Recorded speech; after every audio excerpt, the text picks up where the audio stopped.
You know, there's this phrase that keeps popping up, Ghazwa-e-Hind. You see it online, you hear it mentioned in some pretty intense context. It sounds straightforward maybe, but it carries, well, a ton of baggage, lots of history, conflicting ideas.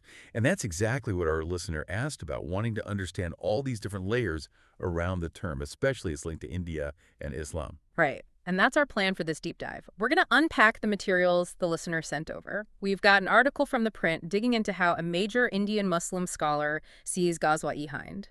Then there's a piece looking at the sort of long historical imagination of al-Hind in Islamic thought. And finally, a really detailed Pew Research Center survey that gives us a snapshot of religion in India today. So our goal here is really just to explore the nuances. How has this term and this idea of al-Hind been understood? And how do those historical threads maybe connect or disconnect with how people live and think now based on this survey data? We're sticking strictly to what's in these sources, laying out the different perspectives without taking sides ourselves. We just want to guide you through what the material presents. Okay, let's get into it then. Starting with the term itself, Ghazwa-e-Hind. What does Ghazwa actually mean? And what's the basic idea here from the hadith people mentioned? Well, fundamentally, a Ghazwa is understood as a war, guided by faith, sometimes one led by the prophet himself, or at least initiated under divine guidance. It's distinct from fighting just for land or riches. And Ghazwa-e-Hind specifically comes from certain hadith, those are the sayings attributed to Prophet Muhammad, and it's generally taken as a prophecy about a future conquest of the Indian subcontinent by Muslim warriors. Okay, but right away, the sources show this isn't used in just one way. It gets really complicated fast. You've got militant groups using it, for instance. Exactly. That's one major interpretation highlighted. Groups like Jaish-e-Mohammed or figures like Zaid Hamid, you might have seen videos of him with a Kalashnikov talking about this, or even like the actress Veena Malik tweeting a hadith and talking about raising swords. They really weaponize this term. They present Ghazwa-e-Hind as basically a green light for violent jihad against India, promising paradise to those who fight. And the sources say this rhetoric puts Indian Muslims on the spot. Right. It's used to question their loyalty, pitting their religion against their country. Source 1 mentions Zaid Hamid's stuff was actually blocked in India because of this, and Amir Rana from the Pakistan Institute of Peace Studies, he points out that this whole Ghazwa-e-Hind narrative tends to spike when things are tense, particularly around Kashmir. So a tool for recruitment and political pressure. But you said the sources show another side.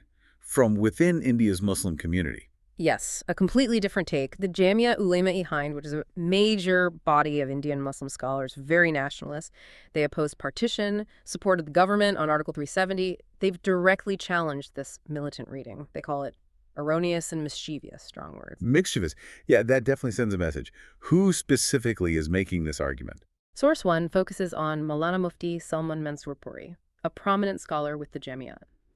Mahmood Madani mentioned his work at a conference, explaining how Mansoor Puri essentially debunks the extremist claims.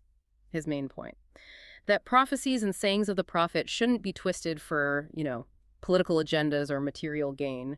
It's a misuse of religious texts. Okay, that makes sense. So don't use prophecy to justify fighting today. How does he deal with the actual hadith text then? The one about invading Hind? He looks closely at that specific narration, the one from Abu Huraira, about Allah saving two groups from hellfire. One invades al-Hind, the other is with Jesus or Isa. Mansoor Puri offers three possible ways to understand this. 3 ways. Okay, what are they? First, he suggests that the word Hind in this context might not even mean India. It could refer to the area around Basra in Iraq. Wait, Iraq? How? Well, he points to statements from some early companions of the Prophet who apparently interpreted Hind that way, linking it to battles fought near Basra in the early days of Islam. If that's the case, then the hadith is about past events, totally irrelevant to today. Huh. That would certainly change the whole meaning. What's the second interpretation? The second one says, okay, if Hind does mean the Indian region, then you have to look at the whole hadith. It connects this event to the signs of the end times, specifically the return of Jesus. Since those major signs, like Jesus descending, haven't happened yet, you can't just apply this hadith to justify fighting in India now. The conditions aren't met. Right, the timing is off according to that reading. And the third interpretation? He basically says the third interpretation is doubtful or weak, so not a reliable basis for anything either. So putting it all together, what's his conclusion? His conclusion, as Source 1 presents it, is pretty clear. Trying to encourage Muslims today to wage jihad in the subcontinent based on these particular hadiths is completely wrong. Hmm. Because in his view, the first interpretation points to the past, the second points to a future time that hasn't arrived, and the third isn't solid. None of them justify current conflict. That's really fascinating. It shows such a clear internal debate. You have this term being used to incite violence, and then scholars within the same tradition carefully taking that interpretation apart. And you mentioned the comment section on that first source. It sounds like this division is really alive and kicking among people discussing it too. Oh, absolutely. The comments reflect that intense disagreement.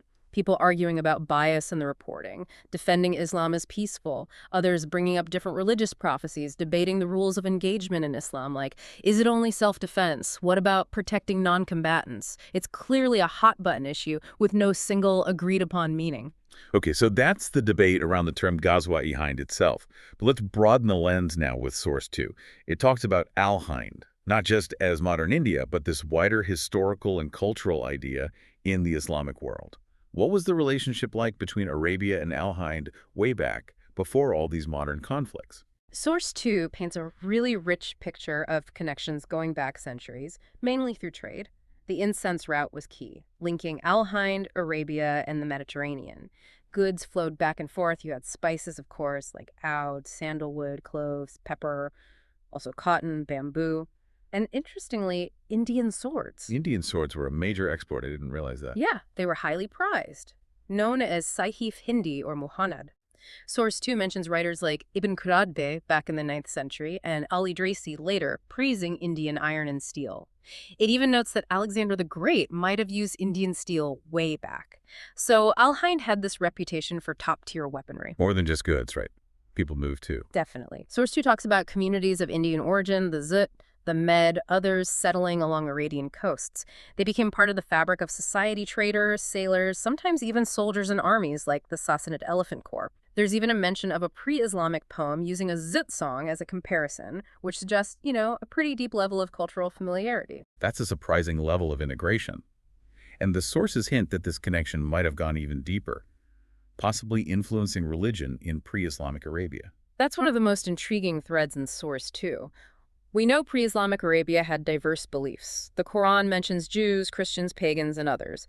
But over the centuries, many Muslim scholars actually explored the idea of connections between Hinduism and Abrahamic faiths. They looked for potential monotheistic roots or parallels. Parallels? Like what specifically? Well, some pondered if figures like Brahma had connections to Abraham. Or they speculated whether figures like Vishnu, Shiva, Krishna, or even Buddha might have been prophets sent specifically to Al-Hind. Wow, really? Prophets? Who was exploring these ideas? Major thinkers, actually. Al-Biruni back in the 11th century, Al-Shahristani a bit later, the Mughal prince Dara Shikoh, who famously translated Hindu scriptures in the 17th century. They were genuinely trying to find common ground or shared divine origins. So this wasn't some fringe theory. These were serious scholars engaging with this. Exactly, and it continued in different forms. Much later, you have figures like Mirza Ghulam Ahmad, who founded the Ahmadiyya movement in the late 19th century. He made the controversial claim of being a manifestation of Krishna, and his successor, Mirza Tahir Ahmad, identified Buddha with Dhul Kifl from the Quran. These claims caused uproar, obviously, but they show this persistent pattern of seeking links. Source 2 even gives examples from poetry Muslim saints and poets like Hazrat Mahani writing devotional verses to Krishna, or the poet Iqbal making a controversial statement linking the Quran and the Gita. And this connects back to Arabian paganism itself. Well, the Quran describes Arabian paganism as involving belief in a high god, Allah, but also associating other deities with him. Some scholars saw the structure as somewhat similar to how Hinduism relates various gods to a supreme being, a concept sometimes called henotheism. And Source 2 points to archaeological evidence too, depictions of pre-Islamic Arabian goddesses like Alat, Al-Usa, and Amanat found in places like Hatra in Iraq. Apparently, their appearance and poses resemble Indian goddesses, suggesting possible visual and maybe conceptual influence from Al-Hind. The Kaaba itself, the source reminds us, was historically a sanctuary housing symbols of multiple faiths before Islam. So the picture is one of considerable pre-Islamic religious interaction and potential influence from Al-Hind. This paints Al-Hind as this incredibly significant place in the Arabian imagination, economically, culturally, maybe even religiously. How did this background shape how Prophet Muhammad himself might have seen Al-Hind? Source 2 brings up a couple of hadith, though it notes their authenticity is debated. One says something like, I feel a cool breeze coming from Hind. Another is attributed as, I am not from Al-Hind, but Al-Hind is in me. Hmm. Whether authentic or not, the fact that these sayings exist and were later used by important figures like the poet Iqbal or the scholar Shah Waliullah Dehlavi suggests Al-Hind held some kind of special, perhaps positive, symbolic weight. And then there's that mountain near Mecca, Jabal-Hindi. Right. Source 2 dives into this fascinating detail. Jabal-Hindi, a mountain near Mecca. The theory mentioned is that it got its name because an ancient tribe, the Juhum, used to store Indian swords Hindawaya there. A mountain named for Indian swords, right near the heart of Islam. That feels loaded. It really does. And it has historical significance. It's apparently the spot from which Prophet Muhammad descended during the conquest of Mecca. Later, it was a fortress, housed part of a university, and even became the site of Saudi Arabia's first radio station. It's a place layered with history related to war, defense, knowledge, communication. Okay, so here's where Source 2 makes that connection back to Ghazwa-e-Hind, right? It's speculative, but it ties the mountain to the hadith. Exactly. It explicitly poses the question. Could the hadith about the Great War of India, or in India, have been originally understood against the backdrop of this mountain, Jabal-Hindi, a place linked historically to warfare and Indian weapons right there in Mecca? It makes you wonder, as the source does, if the war is purely physical, or could it be interpreted differently, maybe a war of ideas, of discourse? And it circles back to that other part of the hadith, about the group saved alongside the Messiah, Isa ibn Maryam. Is there a connection to Al-Hind there too, especially given later claims, like Mirza Ghulam Ahmad's, coming from India? That's a really provocative thought. It reframes the whole Ghazwa-e-Hind prophecy, suggesting it might be tangled up with historical memory, symbolism tied to Mecca itself, and maybe not just a simple prediction of future invasion. Okay, let's shift gears one last time. Source 3 pulls us right into the present day with that big Pew Research Center survey from 2019-2020. We've talked about ancient hadith, historical imagination. How does all that map onto the actual lived reality of religious life in India now, according to this data? The Pew survey provides a really valuable data-driven perspective. First off, it confirms India's incredible religious diversity, huge populations of Hindus, Muslims, Christians, Sikhs, Buddhists, Jains. And a striking finding is that vast majorities across all these groups say they feel very free to practice their religion, like 91% of Hindus, 89% of Muslims. So a strong sense of religious freedom. What about shared ground? Did the survey find common beliefs or practices? Yes, quite a bit, actually. Belief in karma, for example. 77% of both Hindus and Muslims believe in it. Belief in the purifying power of the Ganges River held by 81% of Hindus, but also a third of Christians. Sufism, too. While rooted in Islam, it has significant appeal beyond Muslims in North India. About 12% of Hindus and 10% of Sikhs there also feel close to Sufism. And respecting elders is almost universal across all groups. That's fascinating. Karma, the Ganges, Sufism, crossing religious lines. But didn't you say earlier this survey also found a preference for separation? That feels like a contradiction. It really does, and Pew calls it out as a paradox. High value placed on tolerance, alongside strong preferences for religious segregation. Despite shared beliefs, most Hindus, 66%, and Muslims, 64%, see their groups as very different from each other. And this difference translates into wanting to keep separate. How so? Mostly around social boundaries, especially marriage. Large majorities in most communities think it's very important to stop people, especially women, from marrying outside their religion. We're talking about 2/3 of Hindus feeling this way, and even higher percentages among Muslims, around 80%. It extends to neighborhoods, too. The survey found nearly half of Hindus, 45%, and a majority of Jains, 61%, wouldn't be willing to accept a neighbor from at least one other religion. Specifically, over a third of Hindus, 36%, said they wouldn't accept a Muslim neighbor. Wow. So you can feel free to practice your faith, maybe even share some beliefs like karma, but still not want someone from another faith marrying into your family or living next door. How does Pew explain that? Their interpretation is that for many Indians, tolerance means respecting other religions' right to exist and practice, but within their own separate spheres. It's less about mixing and integrating and more like different communities coexisting side by side peacefully but distinctly, like a patchwork quilt, not a melting pot. The data suggests people can genuinely hold both views, value tolerance as a principle, but also want clear social boundaries between groups. And did the survey link this to politics, like Hindu nationalism? It did touch on that. It found that Hindus who vote for the BJP and strongly link being Hindu and speaking Hindi to being truly Indian are actually more likely to support segregation, like opposing interreligious marriage. But here's the twist. Those same Hindus are also more likely than other Hindus to say that religious diversity benefits India. 65% fixed 47%. That's counterintuitive. How can you want segregation but also value diversity? It suggests that for some, there's no conflict between valuing India's diverse religious landscape in theory, while also feeling that Hindus hold a more central or authentic place within the nation and wanting to maintain distinct community boundaries. Okay. What about specific issues within the Muslim community mentioned in Source 3? It looked at Islamic courts, the Dar al-Qaza. These exist to apply Sharia to personal matters like inheritance or family disputes. Their rulings aren't legally binding in India, but they're debated. Some see them as providing quick, accessible justice based on religious principles. Others worry they might undermine the state judiciary or aren't always fair, especially to women. There's sometimes harsh rhetoric around them, like Talibanization, which defenders obviously reject. The source notes there were even attempts to set up similar Hindu courts. On triple talaq, the instant divorce practice that was outlawed, the survey found a majority of Muslims oppose it. 56%, especially women at 61%. But a significant minority, particularly men, 42%, still support it. Any highlights about other communities, like Sikhs? Briefly, yes. Sikhs showed a very strong sense of identity and high religious observance, strong pride in being Indian, and like Hindus, connections to Sufism.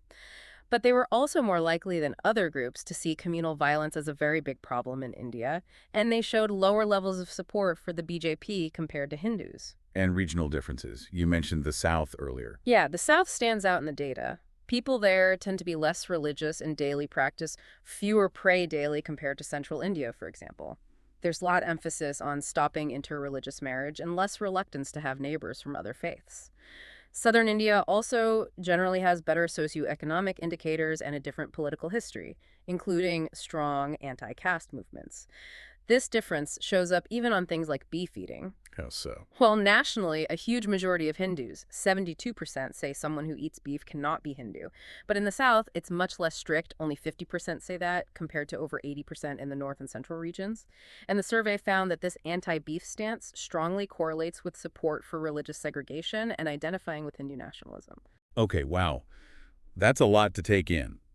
We've gone from these ancient interpretations of a specific hadith, some used to justify violence, others used to counter it, through this long, complex history of Al-Hind as a place of trade, cultural exchange, even perhaps religious influence, and landed in modern India with this survey data showing, well, a really complex picture. People feeling religiously free, sharing some surprising beliefs, yet also wanting to keep their communities distinct.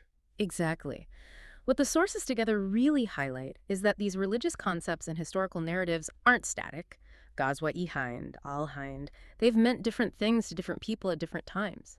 And these interpretations, these historical layers, they bump right up against the lived reality shown in the Pew survey, a society grappling with diversity, where tolerance coexists, sometimes uneasily, with a strong preference for social separation.